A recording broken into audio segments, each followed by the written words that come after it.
Okay, so I'd like to address strengths and weaknesses and also setting short and long-term goals. When students come to me, regardless of their level, I always have them give me 5 strengths and 5 weaknesses. And they can be anything. A strength can be, I love playing the saxophone. It can be, I feel like I have a good tone or I have good technique. A weakness could be altissimo range. It could be a weakness in the tone. It could be sight reading. It can be any number of things. So list at least 5, and hopefully you can list even more on each of those columns. Then the idea is to work on the weaknesses and move them eventually into your strengths column.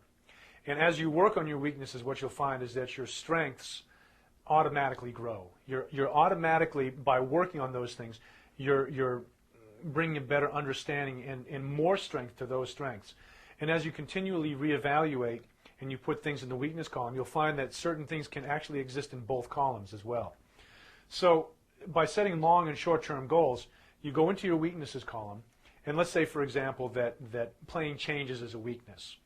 And so what you would do is you would look at that weakness and you would set a short and a long-term goal for it. A short-term goal might be to, for example, be able to arpeggiate every major chord, like 1, 3, 5, and 7.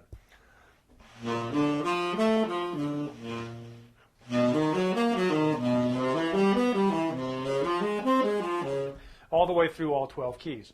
A long-term goal might be to be able to arpeggiate a 2, 5, 1 in every key. So, for example, in the key of C, the 2 chord would start on the second note of the scale, being a D. A 5 starting on the G, which is the 5th note of the scale, therefore the 5. And the 1, of course, being the C major. And being able to do that in all 12 keys. So you go through your weaknesses and you evaluate what has to be done and how to get to them. If it's tone, do long tones. Short-term goal might be do 10 minutes of long tones a day. A long-term goal might be to do 20 minutes of long tones a day.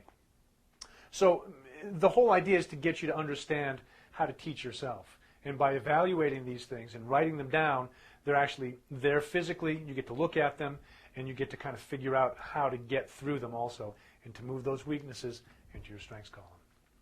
Good luck to you. I definitely recommend trying this either at a practice session or if you have time before a rehearsal somewhere. Anytime you have an opportunity to work on this stuff, work on it. Good luck.